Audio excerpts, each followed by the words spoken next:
Civil services ఎగ్జామ్లో ఏ rank వచ్చుద్ది, ఏ service, ఏ cadre, వీటన్నిటికీ mains మరియు పర్సనాలిటీ టెస్ట్ మార్క్స్ చాలా కీలకం. మెయిన్స్లో కీలక పాత్ర పోషించేది ఆప్షనల్. మన ఆప్షనల్ సరైనదైతే మనం అద్భుతంగా విజయాలు సాధించవచ్చు. అటువంటి ఆప్షన్స్ ఇప్పుడు బాగా ట్రెండ్ అవుతున్న ఆప్షన్స్ పొలిటికల్ సైన్స్, ఆంథ్రోపాలజీ ఇలాంటివి అనమాట. ఎవరైతే సైన్స్ బ్యాక్గ్రౌండ్ ఉంటారో లేదా సైన్స్ బ్యాక్గ్రౌండ్ లేకపోయినా ఆంథ్రోపాలజీ అంటే ఇష్టం ఉంటుందో వాళ్ళ కోసం సిఎస్బిఐఎస్ అకాడమీ ఆంథ్రోపాలజీకి సంబంధించి class room optional course start చేస్తోంది. ఇది past rankers, previous years rankers, దాంతోపాటు ఎక్స్పర్ట్ టీచర్స్తో ఈ కోర్స్ ఉంటుంది అనమాట. దీనిలో రెగ్యులర్గా మీకు సంబంధించిన డౌట్స్ కానీ కంప్లీట్గా ఆంథ్రోపాలజీ ఆప్షనల్ అనేది ఒక స్పెషల్ కోర్స్, స్పెషల్ ఎంఫసిస్ చేస్తూ ఈ సంవత్సరం సిఎస్బిఐఎస్ అకాడమీ లాంచ్ చేస్తుంది. ఇంట్రెస్ట్ ఉన్న వాళ్ళు ఎవరైనా దీనిలో ఎన్రోల్ అవ్వచ్చు. Hello guys, this is Dr. GVS Pavan Datta, secured All India rank 22 in CSE 22. So with the optional anthropology, so ఈసారి anthropology and when compared to the other optionals, ఒక 2-3 years నుంచి కూడా anthropology చాలా కన్సిస్టెంట్గా perform చేస్తూ వస్తుంది.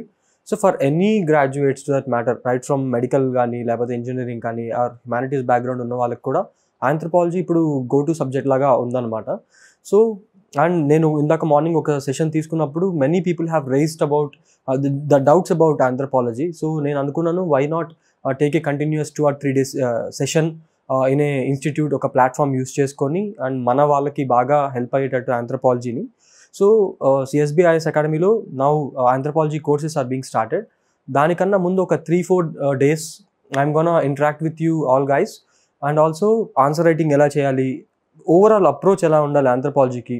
And నా toppers copies కొన్ని అండ్ ఆల్సో నా కాపీస్ కూడా ఒక్కోసారి కొన్ని క్వశ్చన్స్ బాగా రాయడం జరిగింది కాబట్టి వాటిని కూడా I will discuss. So diagrams వేయడం కానీ, మ్యాప్స్, ఫ్లో చార్ట్స్ ఎలా వేయాలో మనం will discuss. And with regard to examination per se ఎలా ఉండాలి మనది ప్రిపరేషన్ అనేది will definitely discuss it. So ఎవరికైనా వెళ్ళి మనకి వచ్చి హ్యాపీగా ఇంటరాక్ట్ అవ్వాలి అనుకుంటే you can definitely come and will spend some time. Thank you.